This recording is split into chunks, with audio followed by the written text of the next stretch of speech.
Welcome to Digication Scholars Conversations. I'm your host, Jeff Yan. In this episode, you will hear part one of my conversation with Patrick Green, Executive Director and Founding Director of the Center for Engaged Learning, Teaching, and Scholarship at Loyola University, Chicago. More links and information about today's conversation can be found on Digication's Twitter, Facebook, and Instagram. Full episodes of Digication Scholars Conversations can be found on YouTube or your favorite podcast app.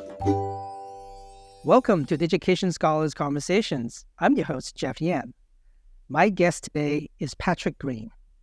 Patrick is the Executive Director and the Founding Director of the Center for Engaged Learning, Teaching, and Scholarship at Loyola University, Chicago. Welcome, Patrick. Thank you so much, Jeff. It's a pleasure to be here. I have been such a big fan of yours, actually, before we met. I don't know if you knew that, because Loyola University Chicago has had a fabulous reputation of doing ePortfolio work for many years before you and I actually got to work together on implementing portfolio at the institution. And so just want to let you know how big of a fan I have been, and I'm so grateful that I am to have you on Digication Scholars. So I said your title, it's a fairly long title, but your actual titles, I feel like I couldn't possibly, say it all. You are also Director of Engaged Learning, which we can talk about. You are on, I feel like, so many boards and advisory boards and groups. You've had many titles, leadership roles at the university. You have, you are an accomplished author, both, for journals and, sort of peer, academic publications, but also various books and chapters. Man, and you won awards. You have just been elected, I think, a couple of years ago, to serve on the board of SEE, the Society for Experiential Education. I must say that I have read your bios, and you have bios in multiple places online. But the best of, I must say, even though I'm highly biased, is your actual portfolio. Your portfolio tells me so much about what you do, and in such a warm and approachable way. I love that. And so kudos to that, first of all.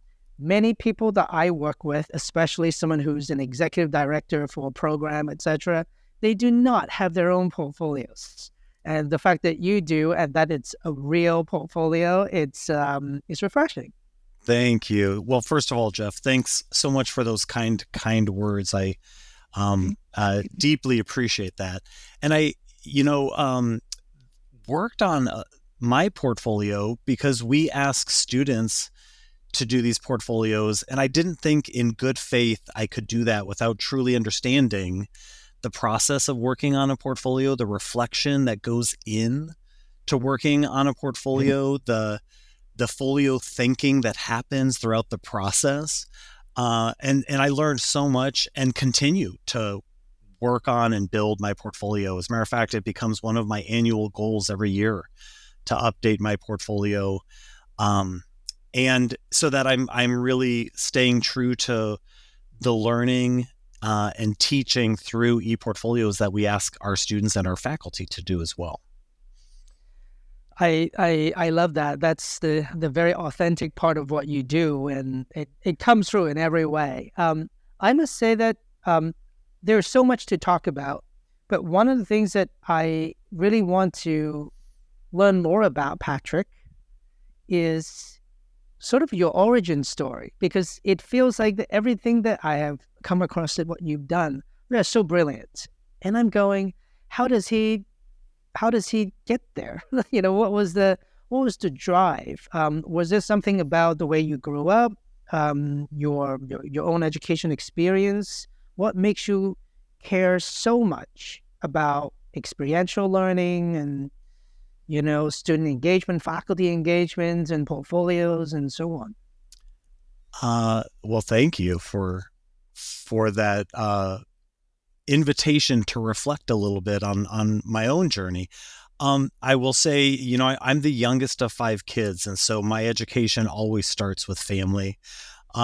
With my 2 brothers and my 2 sisters and my mom and dad. I mean, they're the learning community that I was born into and never want to leave. So certainly family, I think, has influenced my educational journey and my professional journey in a lot of different ways. I also think, Jeff, I took a very circuitous route. I think that for those who think there is a linear path that we take in life, I just think that's true for a very small percentage. But for many of us, it is a zigzag and a circle and lots of different shapes and sometimes laps that we do before we find where we want to be and what we want to do. And I was one of those students who went to college not knowing exactly what my major was. I had some ideas of what I liked to do. And then I graduated from college not necessarily knowing what I wanted to do. So when I interact with students now and they say, I don't know what my major is, sometimes students will say that apologetically. And I always say, congratulations, you're exploring, because you're going to be exploring for a while, right? And even when students graduate from college and say, I don't know what I want to do, and they say it apologetically, and I'm like, I don't know many 22-year-olds or 23-year-olds, if they're a traditional age student, that truly know what they want to do. Some may have ideas, but they're going to change as they continue through their life journey. And I think that certainly when I graduated, I didn't know what I wanted to do, but I knew I loved learning, and I thought I might like teaching and education. But before I knew that, I went on to graduate school and got a graduate degree in history. I taught high school for a couple of years. I worked in social services for a couple of years. And all of these were part of a journey for me to really discover what was it that I really wanted to do? Where did I find my passions and my joys and my interests and my talents intersecting with the world's greatest needs and the community's most pressing issues. And really, I saw an intersection when I was working in social services. I was actually the community partner that would be signing students' volunteer logs and working with college students in a nonprofit organization. That, Jeff, was when I realized I want to be at the intersection of the community and higher education. And so for me, this journey was really about exploring and asking what I really wanted to do, where I found myself passionate in. And so it was in that intersection of the community and higher education. And that's where I decided to go on for an advanced degree to kind of study community-based learning, experiential learning. And from that, really delved into reflection and how important reflection is in the teaching and learning enterprise, which drew me then into ePortfolios and how, digital portfolios provide a space for all individuals, not just students, all individuals to reflect and explore and connect their learning so that they can really just make visible their journey and help them as they continue on their journey. So, my education was incredibly significant all along that journey. I think when learning spaces were places of excitement for me, places where I could explore and I loved to learn and wanted to create those spaces for others, which became really part of my professional journey. So I'm going to stop there. No, it is fabulous, and I feel like that it actually answers some of my fills some of the holes that I have in trying to figure out how have you become so accomplished in these things. And it's I like what you said about the path not really necessarily being linear. I honestly don't think anyone has a linear path. it's very difficult to have that, and perhaps arguably a little bit boring as well to have that. But it's not even zigzag. I like when you said sometimes you go in labs. Yes. Like, I I haven't heard anyone say that before, but I absolutely see that even for myself and for many people I know. And sometimes they're good. They're good to have the labs. You're running the labs a little faster every time, or sometimes differently, you know? Yeah. And, the saying of a history repeats itself. Sometimes that repeats in your own world as well. It's kind of like this fractal, like, sort of experience. Yes. So that's fascinating. But I love the idea that it's like something that blossomed over time, and it of course take the environment, like your family and so on, but it really, eventually it blossomed, and then it really sort of served a purpose. And that's really perhaps something that I feel like society is not letting a young people to have the time and the space to do that sometimes. We give them so much pressure, and it's societal pressure, right? Like, everyone is expected to go right to college after high school, right away find out exactly what it is that you're going to do. You're majoring in something and it feels like such a big decision. Even though even I think now is no longer, like a specialized knowledge that your brain doesn't even get fully developed until you are 26 or more. So how do we expect people to have that? And nothing sort of tracks. Nothing seems to really track. And so it's a tough ask. And yet we expect so much out of them. And seeing someone with your success and knowing that it didn't happen for you, just like, you were born and then you became Patrick Green as you are today. It took you time to get there too, which I think is really great. And some of those things I feel like, without you having taught high school and social service and participate in social services, some of these things just wouldn't have been, you wouldn't have had the knowledge to do that. Yeah, absolutely, Jeff. As a matter of fact, I often will say I had to go through these other parts of my journey to get to where I am. So, but I didn't necessarily know it at the time. I think, right. I think one of our issues is we talk about careers at the beginning. We should be talking about careers when we're retired, because we don't know yet what our careers are, because we're constantly on a journey, right? We should be exploring. And sometimes that means we're shifting into different industries, into different roles, into different jobs, into different organizations. But our language is such that we think there is a linear career path for people, or we ask college students, what is the career path? And I try to really reframe that when I work with college students. I instead say, what are you going to do next year? Because that's what all you have to plan for now. And then what are your goals for the future? And if you don't know, then I hope you explore. What are your goals for exploring? Giving, I think, ourselves permission to explore, which is part of the most exciting part of being human. Giving ourselves that permission to explore different professional opportunities, to explore different hobbies, to explore different locations. Exploration is just part of the human condition. So giving ourselves that permission in our personal lives, I think, is incredibly important. And it allows us to then understand, there isn't a pre-paved path. There isn't I'm supposed to or I should. The less we can should ourselves, the more we open ourselves up, right? And so I think for students, I have often said, allow yourself to explore. And once you graduate, allow yourself to explore. That's also true, I think, for colleagues and peers. I think for some of the faculty development that I've done, for some of the professional development I've done for faculty and staff, I often talk about the role of being a scholar practitioner. that I am a both and. I'm a third space professional. I'm in the gray spaces, or as the literature will often say, the betwixt and the between.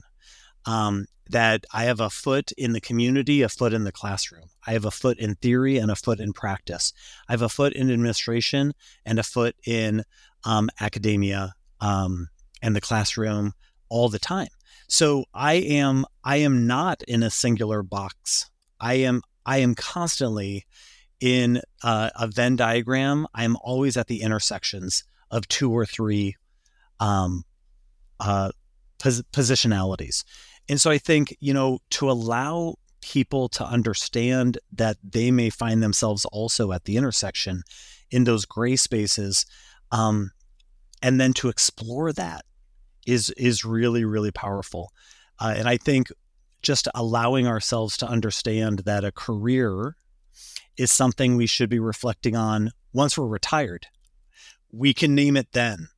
But in the meantime, we shouldn't be trying to name things and box ourselves in.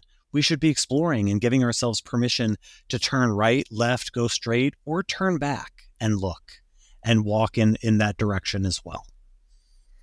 So one of the things that I remember was so excited when we found out we were going to be working with you and at Loyola, was a conversation that we had, but this is something that you and your colleagues at Loyola has spoken a lot in conferences and so on, about this idea of learning portfolios.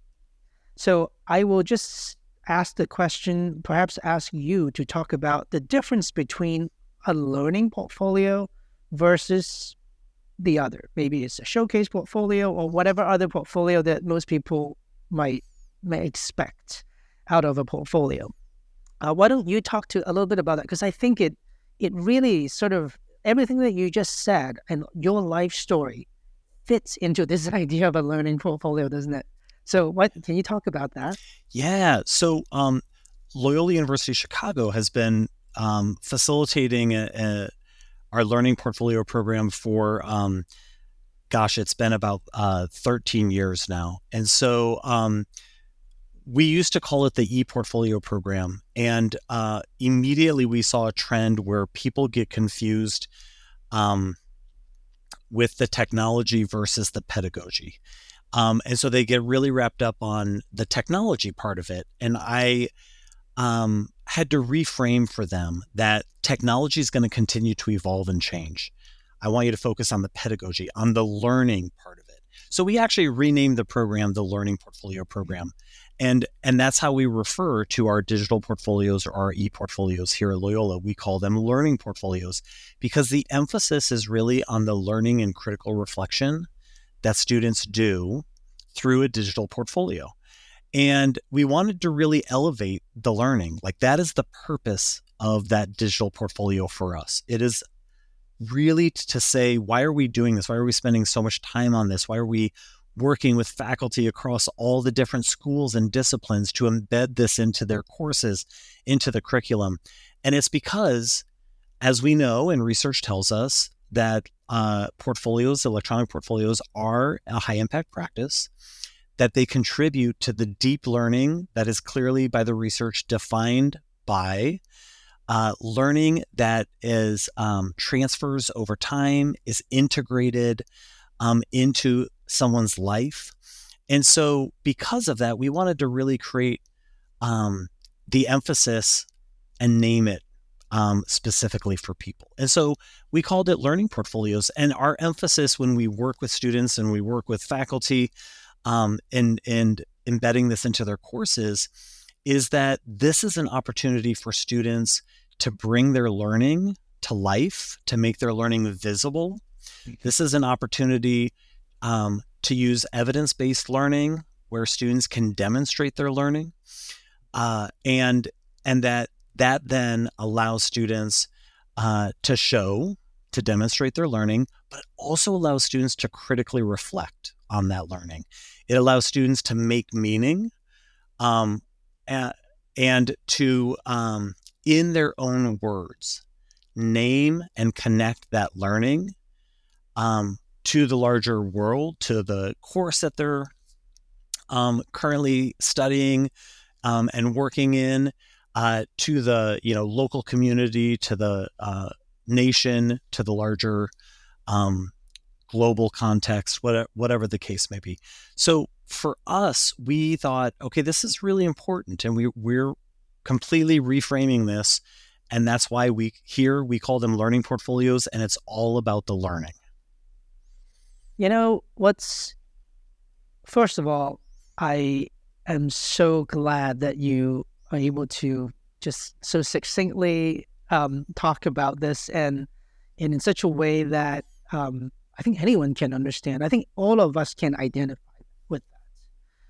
One of the things that I often get into, into conversations with folks talking about portfolios is that the word portfolio sometimes, by itself, not learning portfolio, just portfolios itself implies a lot about this finished product. Kind of like what you were saying, describing the career. What is your career? This is it. Like this finished product as opposed to the journey and the exploration and the reflection and all of that. And I think a lot of folks have a tough time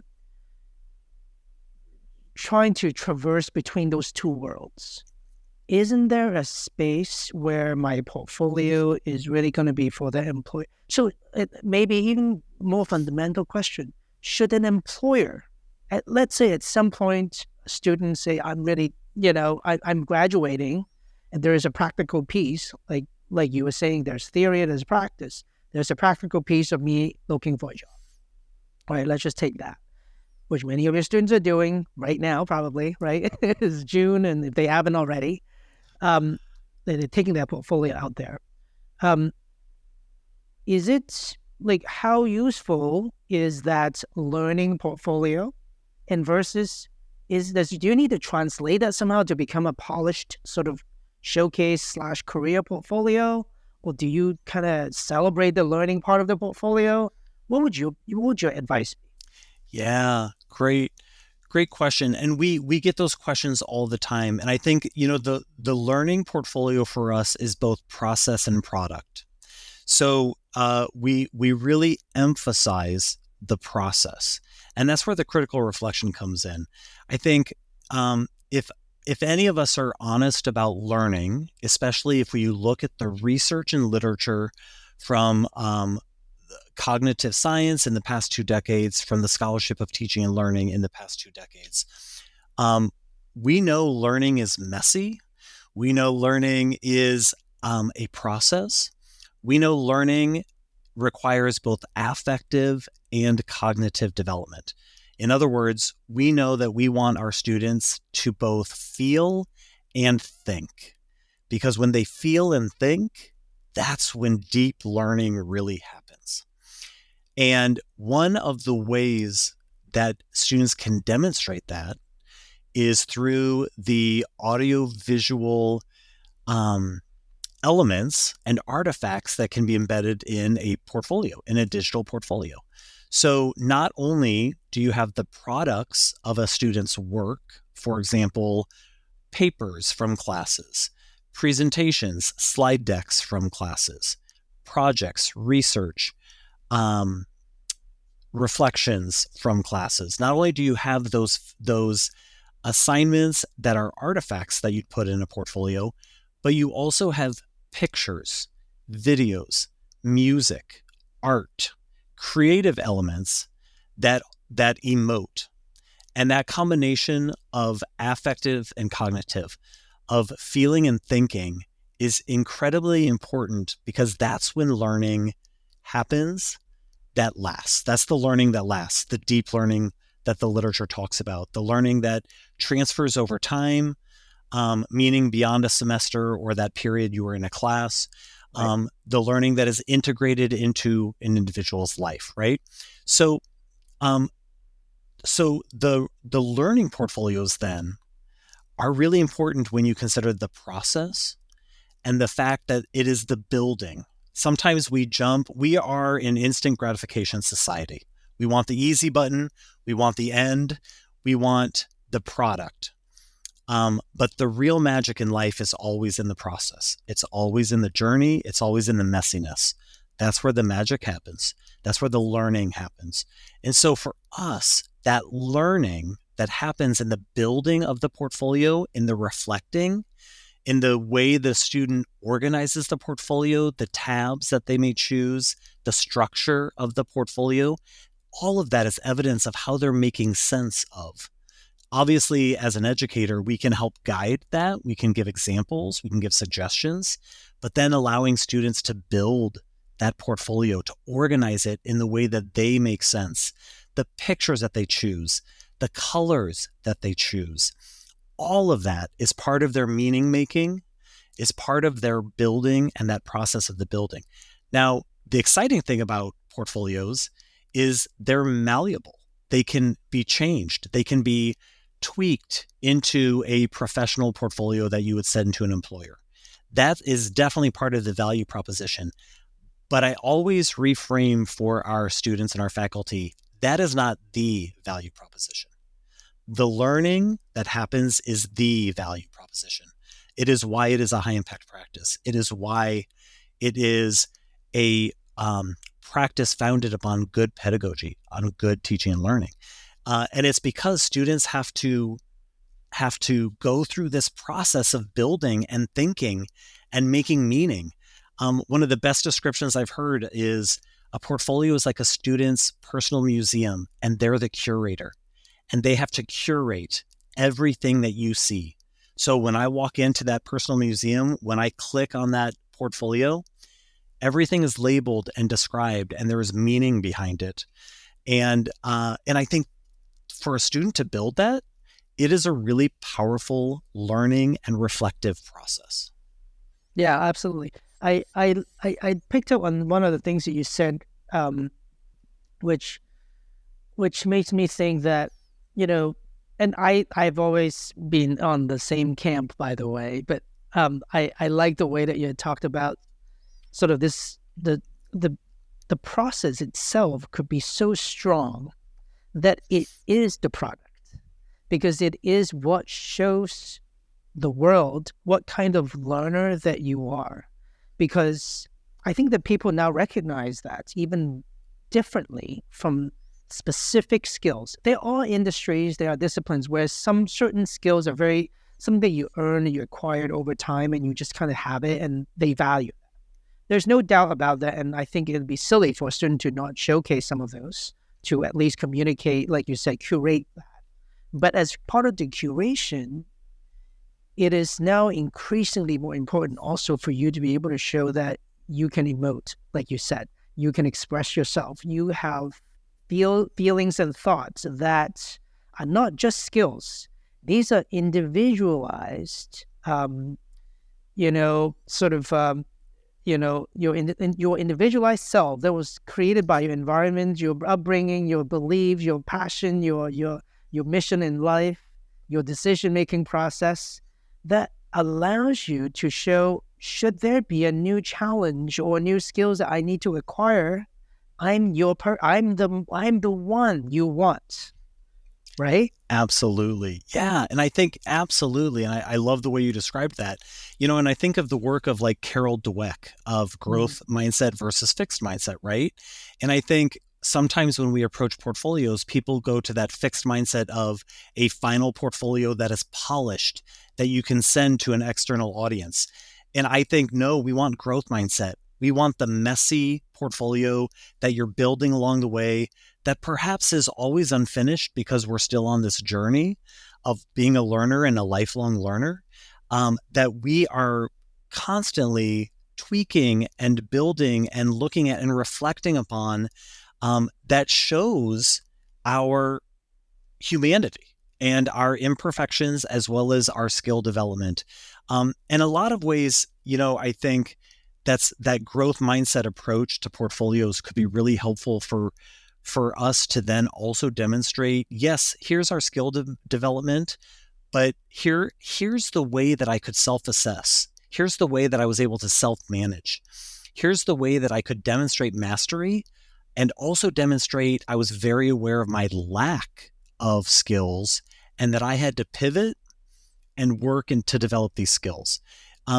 That type of growth mindset is far more impressive, and employers are looking for those types of employees that can do the self-assessment, self-manage, very aware of their own skill set, and wants to learn other skills and knows what they need to work on.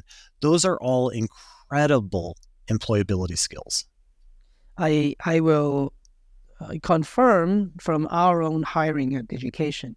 It's literally, even whether we are hiring a senior level developer or programmer to a customer service representative, or someone who can work on a help desk. We actually make people do portfolios. Many of them don't have one, and we'll give them a chance to do it. If they have one, they can submit it. And most people who haven't had one, they have a hard time doing it.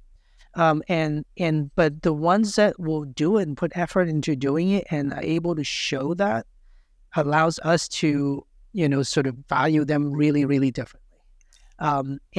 And we actually, even for some folks, we don't make certain positions, we don't make them do a portfolio, but we would still ask questions, like in a survey type, a questionnaire type format, to try to learn about them. And there are applicants. So for anyone who's applying to Digication, at least, I mean, I don't know about other places. If we give you a survey, we really want to learn about you, not only for the actual answer you put in, but also for how you put the answer in there. If you are asking a question and you are not able to contextualize and humanize and use that answer to show what kind of learner you are, what kind of, especially for like the highly technical skills position, the fact that they can say, I've been using this language or this database for the last 10 years, that doesn't impress us. It's because we're going to keep changing that. It will change. We're going to use a different one probably in 2 years.